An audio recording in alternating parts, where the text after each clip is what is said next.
today's news. CBS News on the Hour, sponsored by General Steel. I'm Monica Ricks in New York. The Supreme Court heard arguments on affirmative action today and whether colleges and universities should continue to factor race into admissions. Here's CBS's Stephen Portnoy. The two African-American justices on the court expressed opposing perspectives on race-based admissions.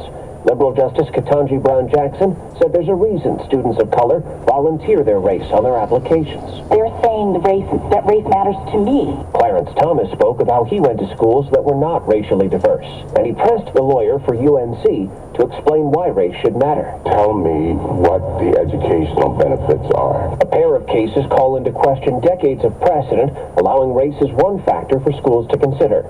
Stephen Portnoy, CBS News, Washington. The San Francisco District Attorney's Office plans to file criminal charges against a man accused of breaking in and beating Speaker Nancy Pelosi's husband, Paul Pelosi, with a hammer.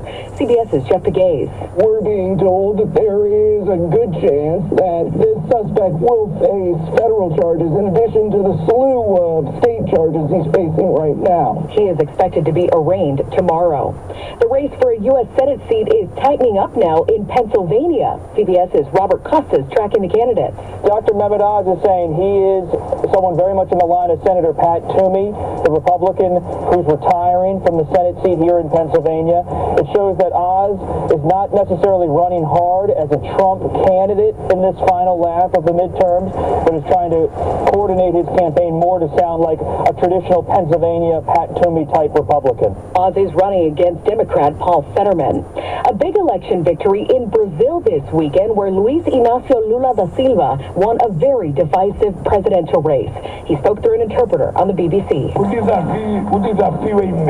The challenge is to rebuild this country in all of its dimensions, and most of all looking after the most you need, to bring back our happiness in being Brazilian. Here in the U.S., lottery fever is sweeping the nation. I'm Jim Crisil in Connersville, North Carolina. Despite near impossible odds of winning, 1 in 292 million people are lining up to buy tickets for tonight's Powerball lottery.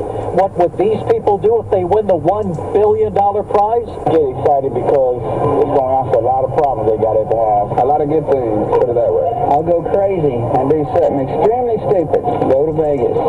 The head of the CDC has tested positive for COVID again. Dr. Rochelle Walensky has mild symptoms and is working today, but in isolation. She first tested positive in mid-October. This is CBS News.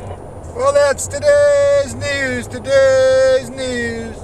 I didn't hear any good news, did you? I didn't think so. I guess it's all about perspective. The glass is half full. Well, as always, I'd like to thank you again for coming along with me on these Dashcam News adventures. You know the drill. Peace, love, and all that hippie jazz. Bye-bye, everybody.